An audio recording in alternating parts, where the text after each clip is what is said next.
આકાશવાણી અમદાવાદ વડોદરા પ્રાદેશિક સમાચાર વિભાગ રજૂ કરે છે પ્રધાનમંત્રી નરેન્દ્ર મોદીના 12 વર્ષના સફળ કાર્યકાળ અંગે વિશેષ શ્રેણી 12 વર્ષ સુશાસનના, જે અંતર્ગત પ્રસ્તુત છે ભારતની યોગ ક્રાંતિ પર વિશેષ કાર્યક્રમ.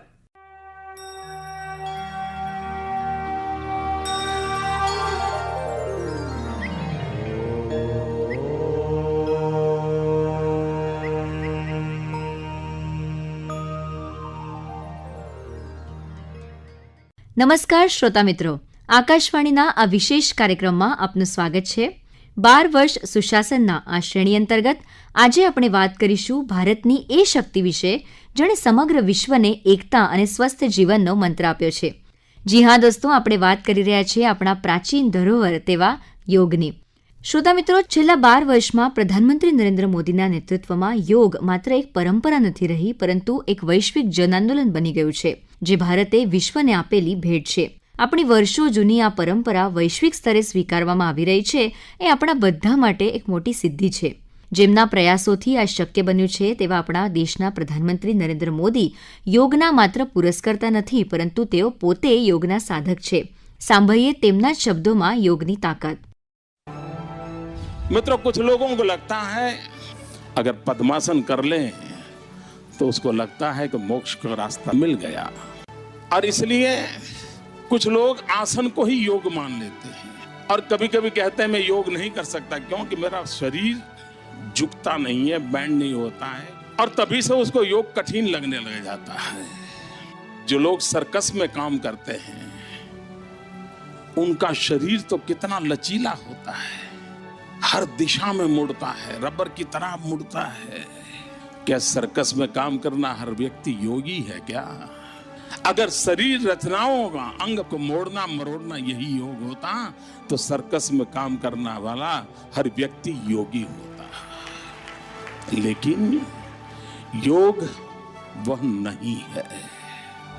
ज्ञान, कर्म और भक्ति, ये तीनों को संतुलित रूप में, सम्यक रूप में निर्धारित मार्ग पर ले जाने का सामर्थ्य जिसमें है वह योग है. मन, वचन और बुद्धि, इन तीनों के बीच में दुराव हो, तीनों के बीच में टकराव हो, तीनों की दिशा अलग हो तो जीवन कभी सार्थक नहीं होता है, इच्छाएं कभी परिपूर्ण नहीं हो सकती है. और मनुष्य भी भरोसे लायक तब बनता है जब मन, वचन और बुद्धि, इन तीनों के अंदर एक सायुज्य हो, संतुलन हो. योग उस अवस्था को प्राप्त करने का अवसर देता है.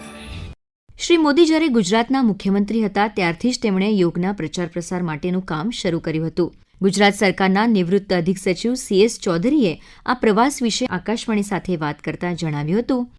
આંતરરાષ્ટ્રીય યોગ દિવસ નિમિત્તે આપણે 12 વર્ષ પૂરા કરીએ છીએ. માનનીય નરેન્દ્રભાઈ મોદી 2014માં પ્રધાનમંત્રી બન્યા એ પહેલા જ્યારે ગુજરાતના મુખ્યમંત્રી હતા ત્યારે ચિંતન શિબિરોમાં પણ એ યોગની વાત કરતા અને ઘણા બધા લબ્ધ પ્રતિષ્ઠ યોગીઓને એમણે ચિંતન શિબિરોમાં બોલાવ્યા છે અને એનો લાભ ગુજરાત કેડરના IAS અધિકારીઓને મળ્યો છે. મૂળ માનનીય નરેન્દ્રભાઈ મોદી સંઘ પ્રણાલીમાંથી આગળ આવેલા છે એટલે એમના સંસ્કારો બહુ સુદૃઢ છે. એની પાછળનું કારણ એમની જીવન પ્રણાલી જે રહી છે તે શિસ્તબદ્ધ અને યોગીની રહી છે. એમનામાં જે બધા નેતૃત્વના ગુણો અને દ્રઢતાપૂર્વક કામ કરાવવાની આવડત, એની પાછળ એમનું દૈનિક જે જીવનચર્યા છે એ કારણભૂત છે. માનનીય નરેન્દ્રભાઈ મોદી સાહેબના પ્રધાનમંત્રી બન્યા પછીના સમયગાળામાં જોઈએ તો આયુષ મિનિસ્ટ્રીનો પ્રભાવ એટલો બધો વધી ગયો કે યોગ માટેના બોર્ડ, યુનિવર્સિટીઓ બની ગઈ, ઘણી બધી જગ્યાના રિસર્ચ કરવાના ચાલુ થયા. હજારોની સંખ્યાઓમાં બગીચાઓમાં લોકોને આપણે યોગ કરતા જોઈએ છીએ. ગમે તે બેનર હોય, પણ હવે નાનાથી નાના બાળકથી લઈને વૃદ્ધ માણસ સુધી દરેકને ખબર છે કે યોગ જ આપણા માટે એક એવું સાધન રહ્યું છે કે જે આપણને એન્ટી એજિંગ તરીકે પણ ઉપયોગી થઈ શકે અને આપણને બધા ડિઝીઝમાંથી મુક્ત પણ કરાવી શકે. હવે આજના સમયમાં જોઈએ તો એટલા બધા ડિસ્ટ્રેક્શન છે માણસના જીવનમાં કે માણસ આ શોર્ટ રીલ જોઈને આખો દિવસ મોબાઈલ ઉપર રહીને કે સતત ટીવીની સામે બેસીને એનું કોન્સન્ટ્રેશન લેવલ એકદમ ઓછું થઈ ગયું છે અને નાની નાની વાતોમાં માણસો ચીડાઈ જાય છે અથવા એવા પગલાં લઈ લે છે કે જેની કોઈ આજથી 30-40 વર્ષ પહેલા અપેક્ષા નહોતી. ક્રાઇમ રેટ્સ બહુ વધી ગયા છે. એવા સંજોગોમાં જો આપણી પાસે એક હાથવગું હથિયાર હોય તો એ માત્ર યોગનો જીવનમાં ઉતારવાનો અને યોગને સમજવાનો અને એને પચાવવાનો જ રસ્તો છે. શ્રી ચૌધરીએ વધુમાં જણાવ્યું હતું કે આંતરરાષ્ટ્રીય સ્તરે યોગની ઓળખ એ ભારત માટે સોફ્ટ પાવર તરીકે પણ ઉભરી આવી છે. આપણું સૌભાગ્ય છે કે જ્યારે આ આંતરરાષ્ટ્રીય યોગ દિવસનું એક્સેપ્ટન્સ ઇન્ટરનેશનલ લેવલે થયું પછી વ્હાઇટ હાઉસ જેવી જગ્યાએ પણ યોગ થયો, દુબઈ જેવી જગ્યાએ કે જ્યાં ધર્મમાં એ લોકો યોગને સ્વીકારતા નથી ત્યાં પણ આપણે યોગ કર્યો. આર્ટ ઓફ લિવિંગ જેવી સંસ્થાઓ અને પતંજલિ વિદ્યાપીઠ જેવી ઘણી બધી સંસ્થાઓ આ દિશામાં પોતાનું કાર્ય કરવા માટે આગળ આવી કારણ કે એક નેતૃત્વ મળ્યું, એક દિશા મળી જે પહેલા નહોતી. લીડર જે કરતો હોય એની અસર ફોલોઅર ઉપર પડતી હોય છે અને એની સીધી અસર તો આપણને દેખાય જ છે. જે વિકાસ છેલ્લા 12 વર્ષમાં જે ઝડપથી આપણે જોઈ રહ્યા છીએ, એઝ એ બ્યુરોક્રેટ તો હું વિશ્વાસપૂર્વક કહી શકું કે મેં 29 વર્ષની મારી આટલી લાંબી જોબમાં આટલું ઉત્સાહિત, આટલું કાર્યક્ષમ અને આટલું દેશપ્રેમ અને સમર્પણની ભાવનાવાળું કોઈ વ્યક્તિત્વ જોયું નથી. એટલે એ માત્ર એમણે પ્રોગ્રેસ કર્યો છે યોગ ઉપર અને એ પ્રોગ્રેસ એમણે પર્કોલેટ કર્યો છે ડાઉન ધી લાઈન. અત્યારે નાના નાના બાળકો યોગ કરતા થઈ ગયા, યોગની પરીક્ષાઓ થવા માંડી, બાયસેકના માધ્યમથી શિક્ષકો અને શિક્ષકોના માધ્યમથી વિદ્યાર્થીઓ સુધી યોગ થવા માંડ્યા. એટલે એક આ યોગનો જુવાળ આવ્યો છે અને આ જુવાળ ટકી રહેશે કારણ કે એ ગળથૂથીમાંથી બધાને યોગ સમજાવવામાં આવ્યો છે. યોગ લોકો પચાવે એવી રીતે પીરસવામાં આવી રહ્યો છે. એ આપણા બધા આજની પેઢી માટેનું એ બહુ સૌભાગ્યશાળી ચિહ્ન કહેવાય કારણ કે જે બધી વસ્તુઓ પહેલા આપણે વિચારી નહોતી એ બધી વસ્તુઓ અત્યારે વિકાસના ક્ષેત્રે થઈ રહી છે કારણ કે દ્રઢતા છે. દ્રઢતાનું કારણ જીવનશૈલી છે અને જીવનશૈલીની પાછળ એ વિચાર બીજ છે જે અમને રોપેલા છે. યોગે ખરેખર ભારતની વૈશ્વિક છબી બદલી છે. આજે વિશ્વભરમાં 21મી જૂને યોગ દિવસ તરીકે ઉજવાય છે. આ વર્ષના યોગ દિવસ માટે ગણતરીના દિવસો બાકી રહ્યા છે. આ વર્ષની યોગ દિવસની વિષયવસ્તુ છે યોગ ફોર હેલ્ધી એજિંગ, એટલે કે નિરોગી વૃદ્ધત્વ માટે યોગ. પ્રધાનમંત્રી નરેન્દ્ર મોદીના નેતૃત્વમાં યોગના પ્રચાર પ્રસાર માટે ગુજરાતમાં વર્ષ 2019માં ગુજરાત રાજ્ય યોગ બોર્ડની સ્થાપના થઈ હતી. ગુજરાત રાજ્ય યોગ બોર્ડ દ્વારા યોગને શૈક્ષણિક અભ્યાસક્રમ સાથે જોડીને અત્યાર સુધીમાં આશરે 80,000થી વધુ યોગ પ્રશિક્ષકોને તાલીમ આપવામાં આવી છે. યોગ બોર્ડ દ્વારા આ વર્ષે આંતરરાષ્ટ્રીય યોગ દિવસની ઉજવણીના ભાગરૂપે 12 જેટલા સ્થળોએ વિશેષ યોગ કાર્યક્રમ યોજવામાં આવી રહ્યા છે. યોગ બોર્ડ દ્વારા ગિફ્ટ સિટીમાં આયોજિત આજના કાર્યક્રમમાં હજારોની સંખ્યામાં લોકોએ સામૂહિક યોગાભ્યાસ કર્યો હતો. પ્રધાનમંત્રીના નેતૃત્વમાં યોગને મળી રહેલા પ્રોત્સાહન અંગે અને આ વર્ષની યોગ દિવસની ઉજવણી અંગે માહિતી આપતા ગુજરાત રાજ્ય યોગ બોર્ડના ચેરમેન શિષપાલ રાજપૂતે આ મુજબ જણાવ્યું હતું. યોગ ભારતીય સંસ્કૃતિની દેન છે. દેશના યશસ્વી વડાપ્રધાન આદરણીય નરેન્દ્રભાઈ મોદીના સેવા, સુશાસન અને જનકલ્યાણના 12 વર્ષ થયા છે અને સાથે સાથે આ 12મો આંતરરાષ્ટ્રીય યોગ દિવસ પણ આપે છે. મોદી સાહેબની પ્રેરણાથી આખા વિશ્વને આપણે યોગ આપ્યું છે. એ સૌ ભારતીયો માટે ગર્વ અને ગૌરવની વાત છે. ગુજરાત રાજ્ય સરકારે ગુજરાત રાજ્ય યોગ બોર્ડના માધ્યમથી સમસ્ત ગુજરાતમાં આવા વિશેષ 12 કાર્યક્રમો અમે રાખ્યા છે, જેમાં અલગ અલગ કિસાનો માટે, કોર્પોરેટ જગત માટે, મહિલાઓ માટે, યુવાનો માટે અલગ અલગ ક્ષેત્રમાં વિશેષ 12 કાર્યક્રમ અને 597 કાર્યક્રમ દરેક તાલુકા અને વોર્ડ સુધી અમે રાખ્યા છે. તો આજનો કાર્યક્રમ ગિફ્ટ સિટીમાં આયોજન થયું, જેમાં ખૂબ મોટી સંખ્યામાં વહેલી સવારે લોકો જોડાયા, જેમાં અહીંયાના એમડી આદરણીય સંજય કોલજી અને બધા જ ગુજરાત યોગ બોર્ડના કોર્ડિનેટરો અને બધા કંપનીઓના સીઓ, કંપનીઓના કર્મચારીઓના અધિકારીઓ મોટી સંખ્યામાં જોડાયા છે. મિત્રો, યોગ માત્ર એક્સરસાઇઝ નહીં, યોગ ઇમ્યુનિટી પણ વધારે છે, યોગ ઇકોનોમી પણ બૂસ્ટ કરે છે, યોગ ટર્નઓવર પણ વધારે છે, યોગથી જીડીપી પણ વધે છે. દેશને આર્થિક મહાસત્તા બનાવવું હોય તો દરેક વ્યક્તિનો તન અને મન સ્વસ્થ હશે તો દેશ આગળ વિકાસ કરશે, દેશ વિશ્વ ગુરુ બનશે. આપના ચેનલના માધ્યમથી હું સમસ્ત ગુજરાતની જનતાને આહ્વાન કરવા માગું છું કે ગુજરાત રાજ્ય સરકારના માર્ગદર્શનમાં ગુજરાત રાજ્ય યોગ બોર્ડ કામ કરે છે. માનનીય મુખ્યમંત્રીના નિર્દેશનમાં, આદરણીય હર્ષભાઈ સંઘવીના નિર્દેશનમાં ગુજરાત યોગ બોર્ડ કામ કરે છે. આપ સૌનું હું આહ્વાન કરવા માગું છું, આવો આપણે બધા સાથે મળીને યોગી બનીએ, નિરોગી બનીએ, સમાજ માટે સહયોગી અને રાષ્ટ્ર માટે ઉપયોગી બનીએ. આપણે બધા યોગનું મહત્વ જાણીએ છીએ, પરંતુ તેને રોજિંદા જીવનમાં કેવી રીતે ઉતારી શકાય એ વિશે આપણા ઘણાના મનમાં ખૂબ સવાલ હોય છે. શરૂઆત કેવી રીતે કરવી, કયા આસન કરવા, પ્રાણાયામ એટલે શું, યોગ અને યોગને લગતા તમામ બાબત અંગે આજે આપણે માર્ગદર્શન કરવા અને પ્રત્યક્ષ રૂપે યોગ કેવી રીતે આપણે જીવનમાં લાવી શકીએ, ઉતારી શકીએ તે અંગે આપણને માહિતગાર કરવા આપણી સાથે સ્ટુડિયોમાં જોડાયા છે યુવા યોગ ટ્રેનર સિદ્ધાર્થ સંઘવી. સિદ્ધાર્થભાઈ, ખૂબ ખૂબ સ્વાગત છે આપનો આજના કાર્યક્રમમાં. ખૂબ ખૂબ આભાર. શ્રોતા મિત્રો, હું આપને સિદ્ધાર્થભાઈનો ટૂંકો પરિચય આપું છું. સિદ્ધાર્થ સંઘવી અમદાવાદના પ્રમાણિત યોગ શિક્ષક છે અને યોગા વિથ સિદ્ધાર્થના સ્થાપક પણ છે. તેઓ છેલ્લા ઘણા વર્ષોથી યોગ ક્ષેત્રમાં સક્રિય રીતે કાર્યરત છે. સિદ્ધાર્થભાઈ, સૌથી પહેલા તો આજની ચર્ચામાં હું તમને પૂછવા ઈચ્છું છું કે છેલ્લા કેટલાક વર્ષોમાં યોગને એક આખા દુનિયામાં એક અભૂતપૂર્વ પ્રતિસાદ મળી રહ્યો છે અને ભારતની આ જે પ્રાચીન પરંપરા છે એને એક વૈશ્વિક ઓળખ અત્યારે મળી છે. ત્યારે એક ભારતીય તરીકે આપણને સૌથી પહેલા ખબર હોવી જોઈએ કે યોગ શું છે, અને ઘણા લોકોની ધારણા આજે પણ એવી છે કે યોગ એટલે યોગાસન. તો હું તમારી પાસેથી જાણવા ઈચ્છું છું કે યોગ એટલે શું? ખાલી કસરત છે કે એના પછી પણ કંઈક છે? યોગ એ ખાલી શારીરિક કસરત નથી, બટ મન, શરીર અને શ્વાસ ત્રણેયને સંતુલન કરવાનું એક સાધન છે. બરાબર. ફર્સ્ટ આપણે શરીરને સંતુલન કરવા માટે આસનો કરીએ છીએ, શ્વાસને સંતુલન કરવા માટે પ્રાણાયામ કરીએ છીએ, અને મેડિટેશન એ ધ્યાન એ મનને શાંત કરવા માટે કરીએ છીએ. ત્રણેયનું જો ડેઇલી કરવામાં આવે તો મન, શરીર અને શ્વાસ ત્રણેય એકસાથે સંતુલિત રહે છે. બરાબર. હમણાં આપણે પ્રાણાયામની વાત કરી તો હું આપની પાસેથી જાણવા ઈચ્છું છું કે કયા કયા પ્રકારના પ્રાણાયામ આવે છે, કારણ કે એક બે પ્રાણાયામ બહુ પ્રચલિત હોય છે. તો શરૂઆતમાં, અને બીજી વસ્તુ કે મારે જો પ્રાણાયામની શરૂઆત કરવી હોય તો કયા સરળ પ્રાણાયામથી હું શરૂઆત કરી શકું?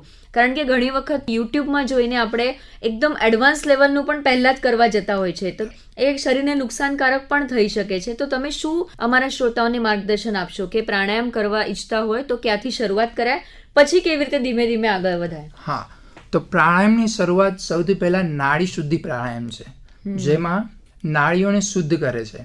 મીન્સ ફર્સ્ટ ઈડા અને પીડા બે નાડી આવેલી હોય છે. લેફ્ટ સાઈડ મીન્સ ડાબુ નોસ્ટ્રેલ એ ઈડા અને રાઈટ સાઈડ જમણું નોસ્ટ્રેલ અને પીડા નાડી કહે છે. જેમ આપણે સૂર્ય અને ચંદ્ર એ રીતે શરીરને બેલેન્સ કરવા માટે બે નાડી આવેલી હોય છે. કે આપણને ક્યારે ગરમી વધારે લાગે તો જો આપણે ગરમી વધારે લાગતી હોય તો ઠંડુ પ્રાણાયામ કરવાનું, અને ઠંડી વધારે લાગતી હોય તો ગરમ પ્રાણાયામ. કેવી રીતે? હા, જો હું સમજાવું. Idar means left.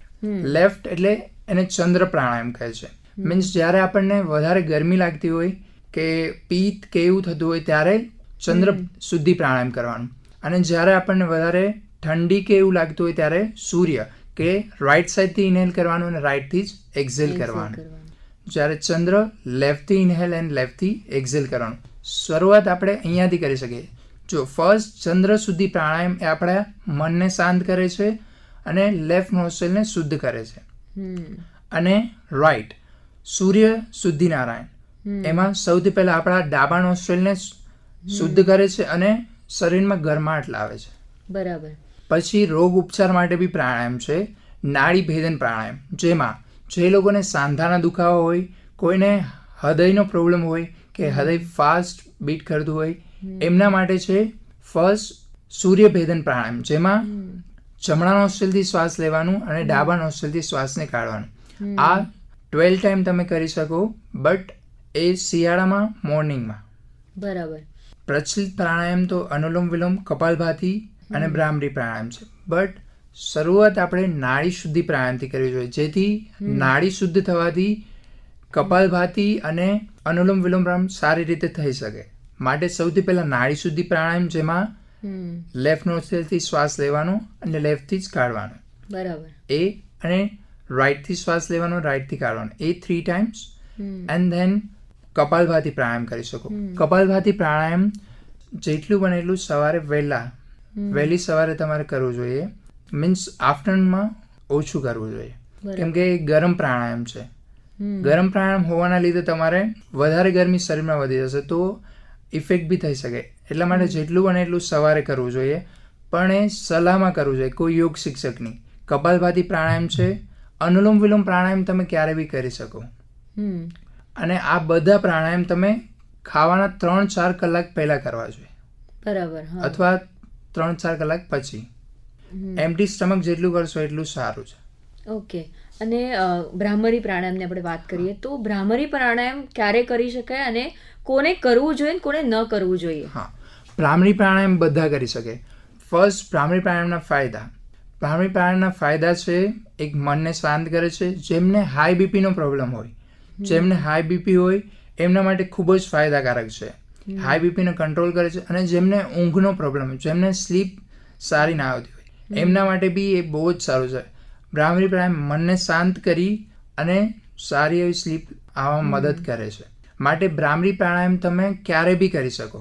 ભ્રામરી પ્રાણાયામ મેઇનલી જ્યારે જેમને સ્લીપ ના આવતી હોય રાતે જો તમે ભ્રામરી પ્રાણાયામ કરીને સૂવો તો એકદમ સારી અને ઊંઘ આવે છે. ઓકે, બરાબર. પણ તમે કીધું એ પ્રમાણે શરૂઆત નાડી શુદ્ધિ પ્રાણાયામથી કરીને પછી અનુલોમ વિલોમ, પછી કપાલભાતી, પછી ભ્રામરી, એવી રીતે પ્રવાસ હોવો જોઈએ. જો ફર્સ્ટ આપણે નાડી શુદ્ધિ પ્રાણાયામ કરવું જોઈએ, પછી નાડી ભેદન પ્રાણાયામ, જેમાં લેફ્ટ નોસ્ટ્રીલથી શ્વાસ લઈ રાઈટથી કાઢવાનો, પછી કપાલભાતી પ્રાણાયામ, પછી આવે છે ભસ્ત્રિકા પ્રાણાયામ, પછી અનુલોમ વિલોમ પ્રાણાયામ અને પછી ભ્રામરી પ્રાણાયામ. આ રીતે ક્રમમાં 6 પ્રાણાયામ કરવા છે. બરાબર. અને સેમ એવી રીતે યોગાસનની આપણે વાત કરીએ તો યોગાસનમાં પણ એવું હોય છે કે કયા યોગાસન કે જેનાથી શરૂઆત કોઈ પણ વ્યક્તિ કોઈ પણ બીમારી ધરાવતા હોય તો પણ કરી શકે એવા કોઈ સલામત યોગાસન? હા, સિમ્પલ જે લોકોને બીમારી હોય એવા બી આસન કરી શકે એવા સિટિંગના આસન છે, જેમ કે તાળાસન, વજ્રાસન જેવા આસન, પદ્માસન. એ એકદમ સિમ્પલ આસનો પણ સ્ટાર્ટ કરી શકે છે. છેલ્લા ઘણા વર્ષોથી ખાસ કરીને પ્રધાનમંત્રી નરેન્દ્ર મોદી કેન્દ્રમાં પ્રધાનમંત્રી બન્યા પછી યોગને વૈશ્વિક સ્તરે માન્યતા અપાવવામાં અને આંતરરાષ્ટ્રીય યોગ દિવસની ઉજવણી કરવામાં તેમનું મોટું યોગદાન રહ્યું છે. અને આપણે જોયું છે કે આખા વિશ્વમાં એક સાનુકૂળ વાતાવરણ આજે યોગ માટે ઊભું થયું છે.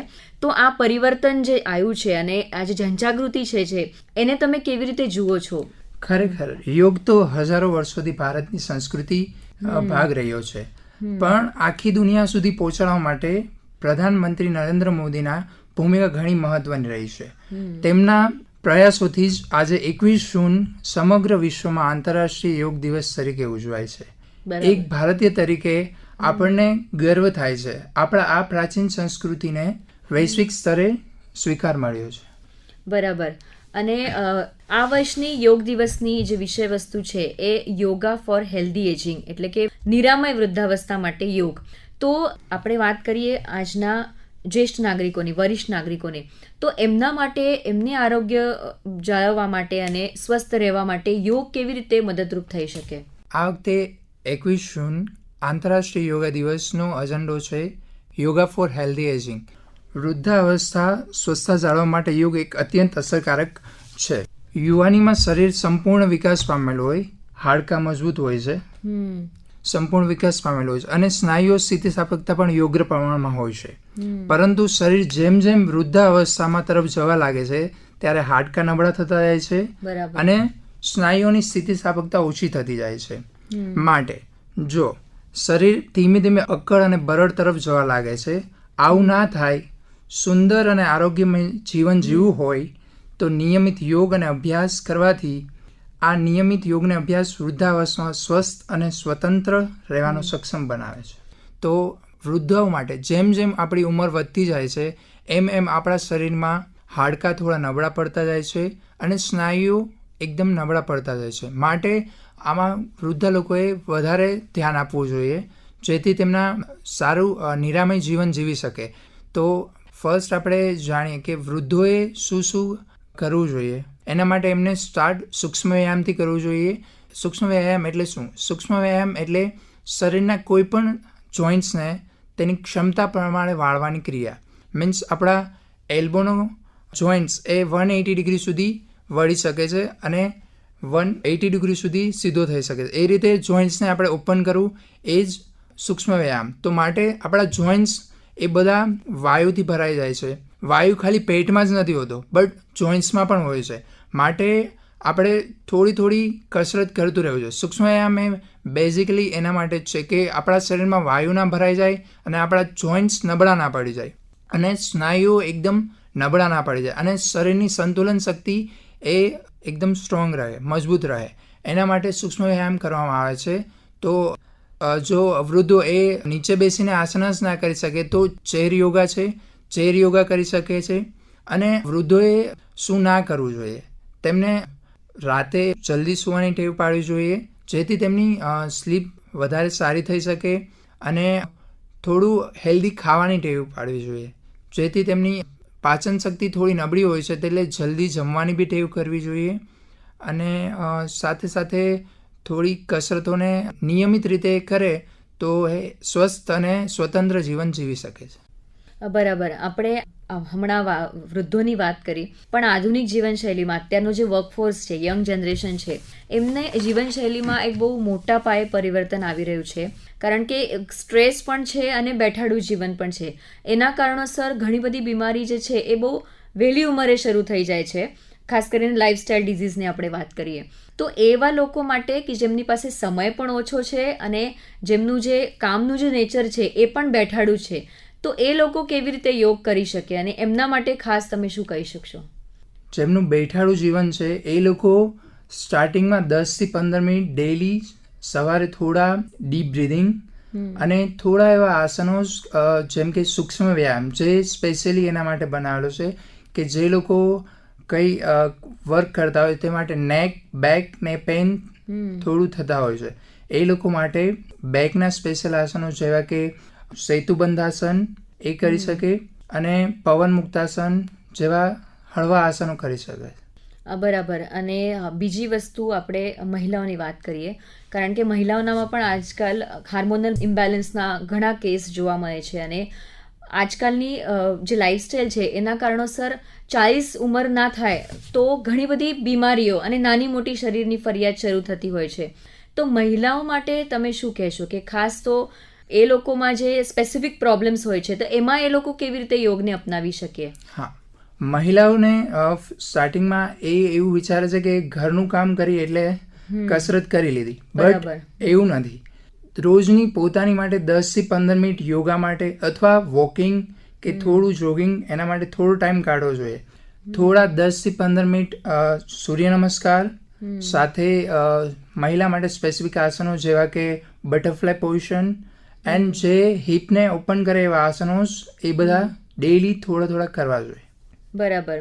આ મહિલાઓની વાત પછી આપણે જે આજની પેઢી છે એ આવતીકાલનું ભવિષ્ય છે અને આપણે જોયું છે કે આજકાલ જે છોકરાઓ છે, નાના બાળકો છે, એમનામાં સ્ક્રીન ટાઈમ બહુ વધી રહ્યો છે અને મેદાની રમત આમ પણ ઓછી થઈ રહી છે.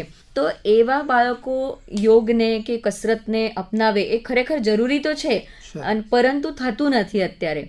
તો એ લોકોને યોગ પ્રત્યે રુચિ નિર્માણ કરવા માટે કે યોગ પ્રત્યે એમનામાં શરૂઆત કેવી રીતે કરી શકાય એમાં તો તમે શું સલાહ આપી શકશો વાલીઓને પણ અને શાળાઓમાં પણ? અત્યારે બાળકો વધારે સ્ક્રીન ટાઈમ બહુ જ કરે છે, તો સ્ક્રીન પર વધારે આવા કાર્યક્રમો કરી જેમ કે યોગાના કાર્યક્રમો અને સોશિયલ મીડિયા પર યોગા અને એનો પ્રચાર થોડો વધારી અને ધીમે ધીમે અવેરનેસ વધારી અને બાળકોને પણ એટલે સોશિયલ મીડિયાથી વધારે એ લોકો અફેક્ટ થાય છે. તો સોશિયલ મીડિયામાં જો વધારે અવેરનેસ ફેલાવવામાં આવે યોગાની અને યોગાના વધારે કાર્યક્રમો કરવામાં આવે તો ધીમે ધીમે બાળકો એ યોગાને અપનાવશે અને થોડું એને આકર્ષક બનાવવામાં આવે તો ધીમે ધીમે બાળકો પણ એને અપનાવશે. બરાબર. પણ બાળકોમાં ફ્લેક્સિબિલિટી તો ખાસી હોય છે, પણ એ લોકો જોયા પછી એને અપનાવી શકીએ એમ હોય છે કે એમાં કોઈ ખાસ તાલીમની જરૂર હોય છે? કારણ કે યુટ્યુબમાં તો બધી જ માહિતી અવેલેબલ છે અને બહુ જ અત્યારે સરળતાથી બધું મળી રહે છે, પરંતુ એ અપનાવવામાં કેટલો ખતરો છે? હા, જોઈને કરવાથી ઘણો બહુ જ ખતરો છે. એટલા માટે કોઈ યોગ્ય યોગ શિક્ષકની હાજરીમાં અથવા કોઈ ટીચર્સની હાજરીમાં એમને યોગા શીખવાડવા જોઈએ, એમની અંડરમાં શીખવાડવા જોઈએ, જેથી સેફલી અને સારી રીતે એ કરી શકે. સૂર્ય નમસ્કાર એક એવી વસ્તુ છે જે પૂરો વ્યાયામ, સંપૂર્ણ વ્યાયામ છે. એટલે બાળકોએ સૂર્ય નમસ્કાર તો ડેઈલી કરવા જ જોઈએ, સાથે સાથે ઓમકાર અને ડીપ બ્રીધિંગ, એ બે વસ્તુ મનને શાંત કરશે અને એકાગ્ર બનાવવામાં મદદ કરે છે. બરાબર. અને હું આપની પાસેથી જાણવા ઈચ્છું છું, કારણ કે તમે એક યંગ ટ્રેનર છો, તો યોગને અપનાવીએ, આ વાત તો આપણે કરીએ છીએ કે અપનાવવું જોઈએ, પરંતુ પ્રધાનમંત્રીના પ્રોત્સાહનથી આજે જે એક વૈશ્વિક ઓળખ યોગને મળી છે, એના થકી ઘણા બધા બીજા દ્વાર પણ યોગ માટે ખુલ્યા છે, જે આપણે કરિયરની વાત કરીએ તો જે લોકોને યોગમાં ખરેખર રસ છે અને જે લોકો આગળ યોગમાં કરિયર પોતાની કારકિર્દી બનાવવા માંગતા હોય, એમના માટે તમે શું કહેશો કે શું કેવી રીતે શરૂઆત કરાય, પહેલો, અને બીજું કે શું તકો આગળ જતા એ લોકો માટે છે? જો શરૂઆતમાં એવું છે કે એમને 4 મંથ મિનિમમ કોર્સ એક કરવાનો, જે ડેલી એક સર્ટિફિકેટ કોર્સ જરૂરી છે. એક સર્ટિફિકેટ કોર્સ કર્યા બાદ થોડું બેઝિક નોલેજ આવ્યા પછી એમને સરકારી નોકરી માટે મીન્સ YCB લેવલ 3 એક એક્ઝામ આવે છે, જે એક્ઝામ આપ્યા પછી એમને ડાયરેક્ટ સરકારી જોબ કે કોઈ સ્ટુડિયોઝ, જીમ કે પછી કોઈ બી સંસ્થા કે કોઈ સોસાયટીમાં બી અત્યારે વર્ક મળી શકે છે, કરિયર ઓપ્શન મળી શકે છે. પહેલાં આપણે ગુજરાતની વાત કરીએ તો ગુજરાતમાં ઘણી બધી યુનિવર્સિટી છે, જેમ કે લકુલેશ યુનિવર્સિટી છે, જે સ્પેશિયલી યોગ માટે, જેમાં MSc એ બધા યોગના કોર્સિસ થાય છે, જે ડિગ્રીઝ છે. ઓકે. અને ઇન્ટરનેશનલી વાત કરીએ તો IYTTC કરીને એક કોર્સ થાય છે, જે યોગા અલાયન્સ કરાવે છે, જે સર્ટિફાઈડ બાય USA. ઓકે. હા, ત્યાંથી તમને સર્ટિફિકેટ મળે છે અને તમે ત્યાં માટે એલિજિબલ થાવ છો કે યુએસમાં કે કોઈ બી જગ્યાએ બહાર તમે ઇન્ટરનેશનલી યોગા કરાવી શકો. બરાબર. તો એ ગુજરાતમાં અવેલેબલ છે આ સેન્ટર્સ? હા, ગુજરાતમાં બી અવેલેબલ છે. એ ઓનલાઈન કોર્સ કરાવે છે અને ગુજરાતથી તમે જોઈન કરી શકો અને ડાયરેક્ટ તમારું સર્ટિફિકેટ અહીંયા મળી શકે. ઓકે, મતલબ કોર્સ આખો ઓનલાઈન કોર્સ છે? હા, ઓનલાઈન કોર્સ છે અને ઓફલાઈન બી થાય છે. ઓફલાઈન જેમ કે શિવાનંદ આશ્રમમાં બી એ કરાવે છે. બરાબર, માન્યતા પ્રાપ્ત કોર્સ? હા, માન્યતા પ્રાપ્ત. ઓકે. તો ઘણી બધી ટિપ્સ આપે શેર કરી. તો સરકારી સ્તરે પણ આ યોગને વધુ ધપાવવા માટે ઘણા બધા પ્રયાસો છેલ્લા વર્ષોમાં થઈ રહ્યા છે. આયુષ મંત્રાલયની પણ એમાં બહુ મોટી ભૂમિકા છે. તો શું આ પ્રયાસોને તમે કેવી રીતે જુઓ છો? કારણ કે એક યોગ શિક્ષક તરીકે યોગ સાથે સંકળાયેલી એક ઇકોસિસ્ટમ છે, તો એને વિકસાવવામાં આ કેવી રીતે મદદરૂપ થાય છે? હા, આયુષ મંત્રાલય અને ફિટ ઇન્ડિયા બંને સૌથી મોટો ફાયદો એ થયો છે કે લોકોમાં સ્વચ્છતા પ્રત્યે જાગૃતિ વધી છે. આજે ઘણા લોકો દવા લેવાની જરૂર પડે એ પહેલાં જ યોગ અને નિયમિત જીવનશૈલી અપનાવી રહ્યા છે. આ બદલાવ લાંબા ગાળે સમાજને વધુ સ્વસ્થ બનાવવામાં મદદ કરશે. બરાબર. તો આ જે લોકો હજી યોગથી દૂર છે અને જે લોકો પોતાની લાઈફસ્ટાઈલમાં રોજિંદા જીવનમાં યોગને અપનાવવા માંગે છે પણ હજુ થયું નથી એવું, એવા લોકો માટે તમે શું સંદેશ આપશો? અને યોગના પ્રચાર માટે એક શિક્ષક તરીકે તમારો શું સંદેશ રહેશે આવનારી પેઢી માટે? મારો સરળ સંદેશ એ છે કે યોગને કોઈ ભાર સમજીને નહીં, પણ રોજિંદા જીવનનો એક નાના અને આનંદદાયક ભાગ તરીકે અપનાવો. જો બાળક અને યુવાનોને શરૂઆતથી જ યોગની સારી આદત પડે તો તેઓ શારીરિક અને માનસિક રીતે વધુ મજબૂત બની શકે છે. રોજ માત્ર 15 થી 20 મિનિટ પણ મોટા ફેરફાર લાવી શકે છે. બરાબર સિદ્ધાર્થભાઈ, આપે બહુ સરસ માહિતી આપી અમારા શ્રોતાઓને, અને યોગ કેટલું આપણા જીવનમાં મહત્વપૂર્ણ છે અને કરિયરની દૃષ્ટિએ પણ એક નવું પાસું આજે અમને જાણવા મળ્યું કે યોગ એક માત્ર જીવનશૈલી પણ નથી, પરંતુ આજના સમયમાં જ્યારે યોગને એક વૈશ્વિક ઓળખ મળી રહી છે ત્યારે યોગને એક કરિયર તરીકે પણ આજની પેઢીના જે છોકરાઓ છે, જે યુવાનો છે, એ જોઈ શકે છે, એવી આપણે વાત કરી અને બહુ સરસ માહિતી આપી. તે બદલ આપનો ખૂબ ખૂબ આભાર. શ્રોતા મિત્રો, યોગ એ કોઈ પણ ઉંમરની વ્યક્તિ કરી શકે છે અને તે જ લાંબા અને તંદુરસ્ત જીવનની આજે ચાવી છે. તો આવનારા 21મી જૂને આપ સૌ સંકલ્પ કરીએ કે યોગને આપણા જીવનનો અભિન્ન હિસ્સો બનાવીએ. અને આપ સૌ આ કાર્યક્રમમાં જોડાયા અને તમે પણ આજે અમને એટલી બધી સરસ માહિતી આપી, તે બદલ આપનો ખૂબ ખૂબ આભાર. ધન્યવાદ.